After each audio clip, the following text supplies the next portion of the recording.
In order to truly understand what confirmation is, we have to first start with understanding what our baptism is. When Jesus was baptized in the River Jordan, you might say to yourself, why would Jesus need to be baptized? Jesus, in his baptism, didn't need to be washed of sin. It's actually through that moment that all the waters of baptism became most holy. And then when his side is pierced on the cross, water and blood flow from that. The very life of the church that flows from Jesus' gift of himself to the Father, one of them is that gift of baptism. And so in our baptism, we are made sacramentally present to Jesus' 3 days in the tomb. You see, he died so that you and I don't have to. He suffered the wounds of the cross so that you and I don't have to. We have done nothing to deserve this. It's all gift, and a gift that he has given us, and he continues to pour that life into our hearts. And so it is that when we are immersed, if you will, you could imagine the old River Jordan, into the waters and out of the waters, we come 3 times. I baptize you in the name of the Father and of the Son and of the Holy Spirit. Most times we pour water from the baptismal font. What happens in that moment is we become sacramentally present to Christ's death in the tomb. The 3 days in the tomb make us enter into his risen life. It's as if we were emerged from the third dunking of the water and be like, oh, and now we are part of the risen Christ forever. In that moment, we receive the 3 gifts of the theological virtues: faith, hope, and love. Even those we don't do ourselves, they're given to us. Whether or not we choose to use them is up to each one of us, but they're given to us in our baptism. God has made us part of his body. Now, in confirmation, there's a misunderstanding that I'm sort of confirming God in this. It's sort of like that it's a Catholic bar mitzvah, your coming of age. Well, in fact, you can be confirmed as an infant. You can be confirmed at any age of your life. So that in and of itself wouldn't make sense. What it really does is God confirming us in our baptismal identity. That in the nature of love, there's a point at which 2 people that are best friends or truly in love, a husband and a wife, where they can speak for the other person, know what they would think or how they would represent themselves.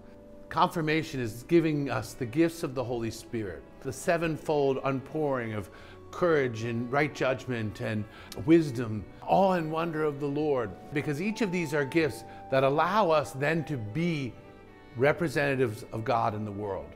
Just like any gift, if I receive it and then I just put it in a closet, it never happens.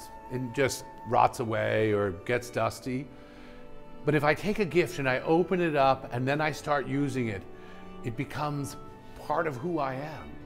So it is with the gifts of the Holy Spirit. We need to unlock those gifts.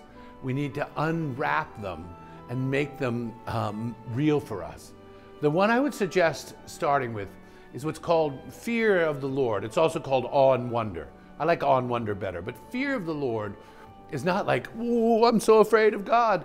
No, it's being afraid of doing anything that would offend God, because he is so good and generous to each one of us. That's what it is. And so we wake up in awe and wonder and recognize all the things. Instead of looking at what's wrong with the world, look what's right with the world. And bring that joy, that power of that reflected glory of God's love to the people we know. To have the courage to stand up and to say something's wrong, or to have the courage to stand up and say, you're doing a great job.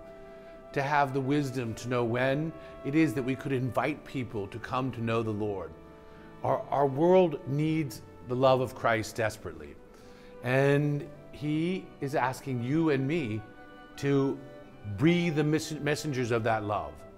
There was a church near where I went to seminary in Rome called San Egidio. And they had redone this church. This community of lay people took the church over for their prayers. It had been destroyed in World War II and was a disaster. No one had ever bothered. They fixed the roof, redid the pews, redid everything. But above the altar was a cross. And clearly in the bombings and all the destruction, both arms had been knocked off of the cross. So it was Jesus there sort of suspended without his arms. And I said to the man, I said, if you went to the trouble to redo everything else in the church, why didn't you put arms on Jesus? And he said, we were going to, but then we realized that he was asking us to be his arms in the world. And that's what confirmation does. Confirmation doesn't just give you these gifts, but challenges you to go out and be the hands of Christ in the world, the arms to embrace the world, the smile, even if it's behind a mask, to bring the joy of Christ to the world, and to do whatever we can to heal a broken world, to bring truth to the many lies that the evil one sows in our minds and in our culture, and to recognize that in the gifts that we receive, we're called to transform the world.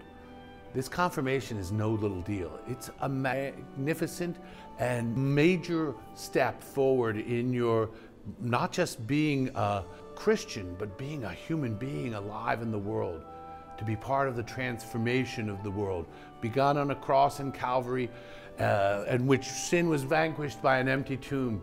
And then we're called to be sent to the world, and now you are too. God bless you.